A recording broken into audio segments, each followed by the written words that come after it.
He doesn't call the qualified. He qualifies the call. Yes, yes. Exactly. So God is not out here saying, well, let me see who's ready. Let me see who's qualified, or let me see who has the degrees, or who has the experience, right? God is not out here. God is not an employer over here trying to see what your qualifications are, what your resumes list. He wants to know what's in your heart. He wants to know, is this somebody that's willing to listen? Is this someone that's willing to walk in the purpose that I have for their lives? That's it. Everything else, like Mara said, everything else, God will prepare you along the way. You take a step, He equips you. You take another step, He equips you some more. And you just keep moving forward and just walking in the purpose, believing that God will make a way. Absolutely, absolutely. And welcome in, guys, as you guys are joining in. Welcome in. Your current situation is, right? It doesn't matter how messy your life is. It doesn't matter what mess you have come to God with, right? It's not a waste, because He's gonna make that.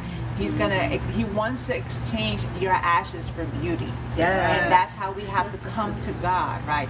No matter what state of your life you're in, He wants to transform that and manifest Himself through that situation. Absolutely. And that's what, when you bring your mess before the King, He uses that mess and He transformed that mess into a message. Absolutely. And that will be your message that will reach people in their difficult times, and it will reach people to activate, to increase their faith. Absolutely. So absolutely, your mess is never a waste. You bring that to the altar and you bring it to God, and He will do way more than you could ever think or imagine with that mess that you have. Absolutely, absolutely. Welcome in to those of you who are You're going through the hardship, being able to say yes while going through challenges and while going through the processes of life, right?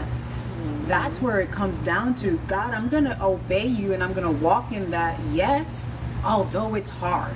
Because at the end of the day, there's going to be somebody that's ministered through my story and my process and my journey throughout my obedience to God. And it's not an easy thing, right? Sometimes it's easier said than done, but it's a scary thing too, you know, and we have to recognize that and acknowledge that as human beings that we are, right?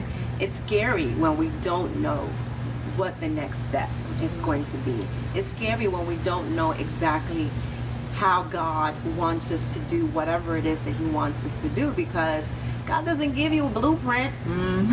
Exactly. He's not like, here's what I want you to do, and here